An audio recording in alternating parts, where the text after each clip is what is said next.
A Bíblia diz que não podemos amar a riqueza acima de Deus, não podemos servir a dois senhores, não podemos servir a Deus e a Mamon, e Mamon é tido como o Deus da riqueza.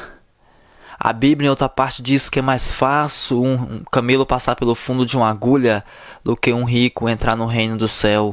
A Bíblia está certa, não devemos nunca, jamais amar a riqueza acima de Deus.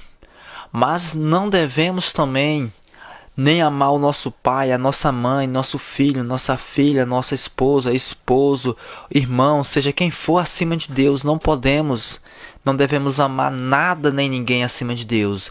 Deus é acima de todos e de tudo. Deus é o Criador de todas as coisas. Jamais podemos amar a criação mais do que o Criador. Muita gente pode dizer que a riqueza produz pecado, que o dinheiro é sujo, mas depende, vai depender de alguns casos. Quais os mandamentos que Jesus nos ensina? São 2. Amar a Deus acima de tudo e de todos, acima de tudo que existe, e amar o nosso próximo como a nós mesmos. Eu garanto você que você cumprindo esses 2 mandamentos, a riqueza não vai te fazer mal.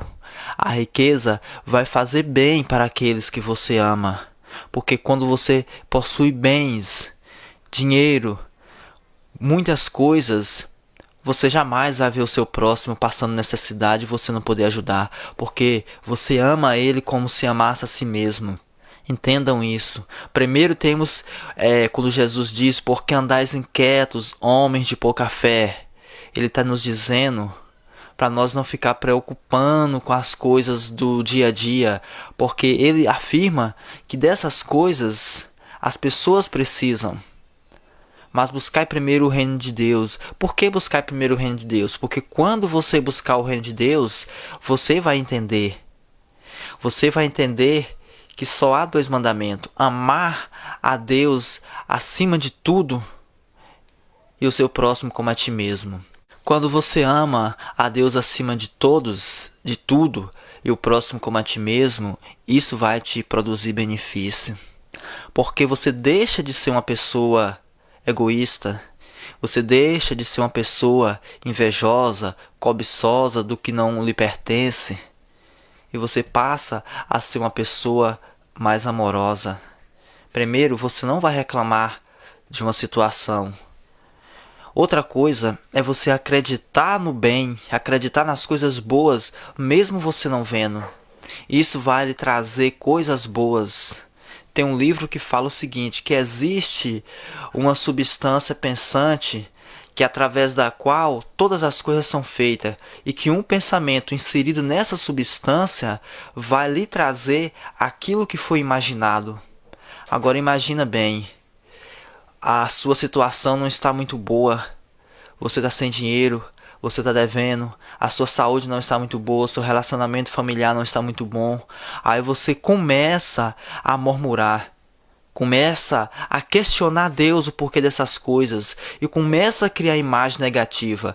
Logo, quando você produz isso, você começa a deixar de amar a Deus acima de tudo, porque você está questionando uma coisa que você não entende. Uma coisa que não é do seu conhecimento, você está questionando. E você começa a pensar negativo. Aí você deixa de amar a Deus. E nesse ponto, nesse momento exato, você introduz pensamento negativo nessa substância, e a qual vai lhe trazer mais disso que você está pensando. Está entendendo porque Deus odeia e pede para as pessoas não murmurarem? É exatamente por isso. E quando você ama o seu próximo como a ti mesmo, o que acontece? Aí você vai ser uma pessoa que não vai cobiçar as coisas do próximo. Tenha um pensamento positivo, sempre acreditando nas coisas boas. Ame a Deus acima de tudo e o próximo como a ti mesmo, e você vai notar os benefícios que vão vir para a sua vida.